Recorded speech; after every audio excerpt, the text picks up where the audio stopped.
Proyecto final, toma de muestras biológicas.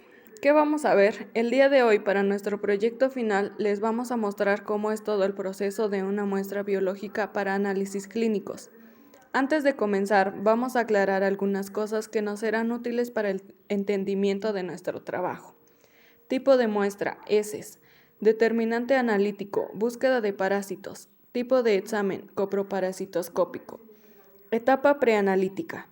La fase preanalítica es un componente importante en el proceso de operaciones de un laboratorio porque existe una diversidad de variables que afectan el resultado de la muestra de sangre u otro fluido corporal analizado de un paciente.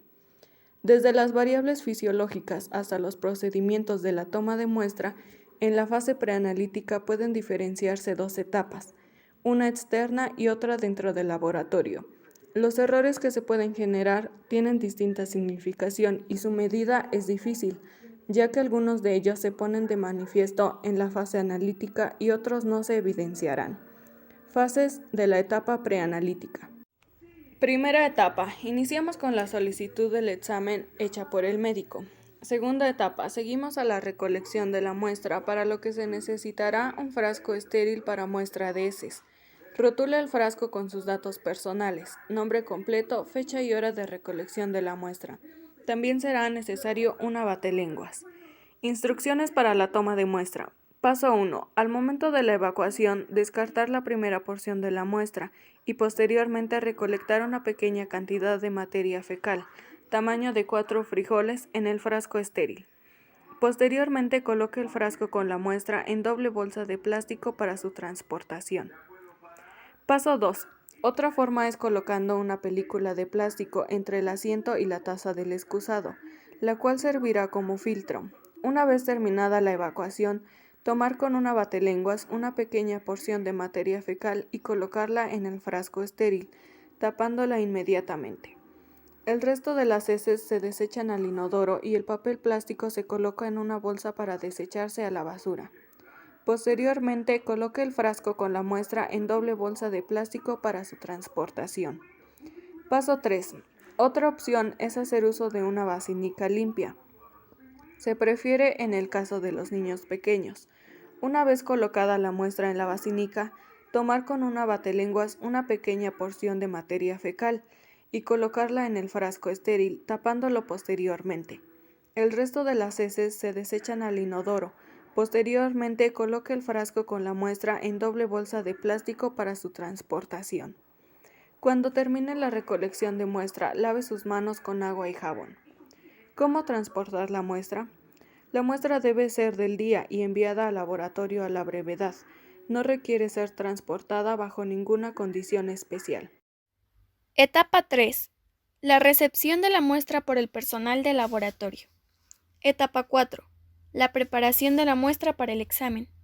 Etapa 5. El transporte de la muestra a la sección correcta del laboratorio.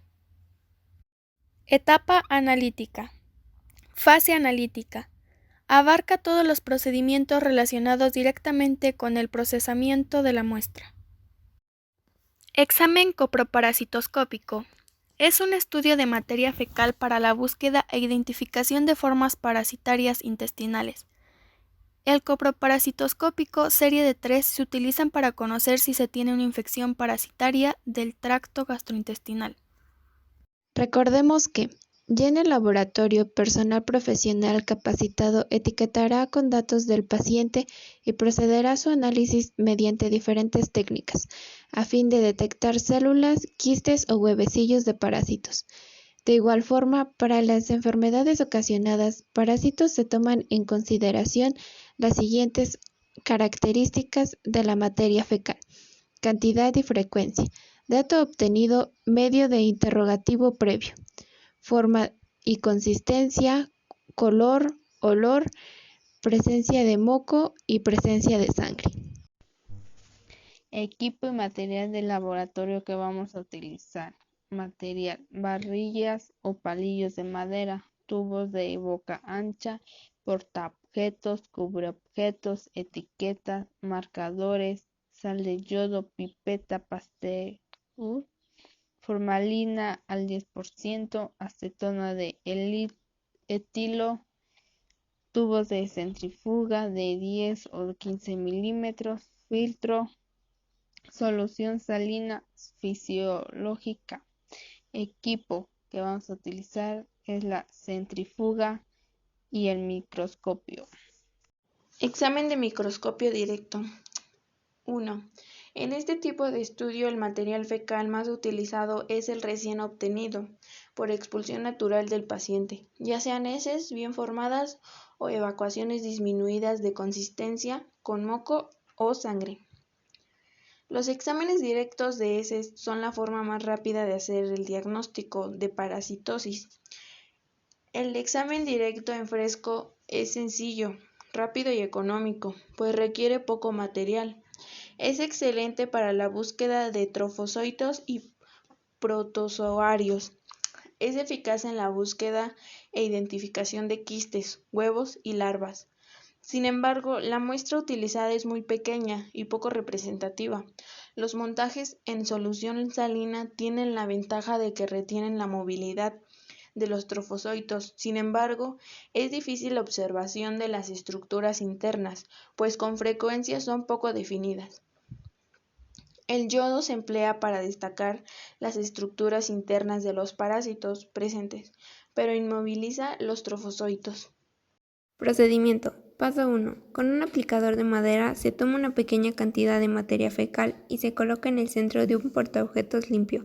Enseguida se le adiciona una gota de solución salina fisiológica y con el mismo aplicador se hace una mezcla lo más homogénea posible. Paso 2. Hecha la mezcla, procurando que no hayan restos muy gruesos, se coloca un cubreobjetos sobre ella, cuidando que no queden burbujas y de ser necesario se adiciona más reactivo por un lado del cubreobjetos para no dejar secar la preparación. Se puede sellar con barniz de uñas alrededor del cubreobjetos, para evitar que se seque y prolongar el tiempo para la observación. Paso 3. Se observa el microscopio a 10x y después a 40x. Con ayuda de un atlas de parasitología se aprende a diferenciar a los parásitos de los diferentes tipos de residuos fecales. Paso 4. En otro portaobjetos se procede de la misma manera que los puntos 1 a 3, sustituyendo la solución salina por sal de yodo Lugol. Los parásitos y sus estructuras se tiñen de amarillo o de café. Paso 5. En otro portaobjetos se procede de la misma manera que los puntos 1 a 3, sustituyendo la solución salina con colorante de azul de metileno, colorante de Nair, observando a los parásitos de color azul. Etapa post-analítica. Se fundamenta en la validación de resultados, elaboración y emisión del informe por parte del laboratorio. Resultados del estudio. Los resultados se consideran normales en ausencia de parásitos y cuando las heces muestran características según la edad, síntomas, nutrición y estado general de salud del paciente. Consulta a tu médico para la interpretación correcta de los resultados de este tipo y los análisis de laboratorio. Resolver tus dudas y para que te indique el tratamiento adecuado. 3. Por tanto, los resultados anormales serán aquellos en que se registre cierto tipo y cantidad de parásitos, así como anomalías en las características de la materia fecal, entre ellas presencia de moco o sangre, así como la falta de conciencia, pues se pueden deber a la infección intestinal o a otros factores como mala digestión, falta de adecuada masticación o el tipo de alimento. La etapa de clasificación es una parte fundamental en el manejo de RPVI para evitar riesgos a la salud y daños al medio ambiente, lo cual conlleva a una mejor administración de los recursos, reduciendo así también los gastos de operación. Por lo tanto, los RPVI, inmediatamente después de ser generados, es decir, en el mismo lugar en el que se originan y por el personal sanitario, deberán de ser identificados para ser separados y envasados de acuerdo con sus características físicas y biológicas infecciosas. Estos residuos se depositarán en una bolsa de polietileno roja. El material utilizado y que se debe desechar serán los tubos, portaobjetos, varillas o palillos de madera y filtro. La muestra de heces deberá de inactivarse y desecharse inmediatamente.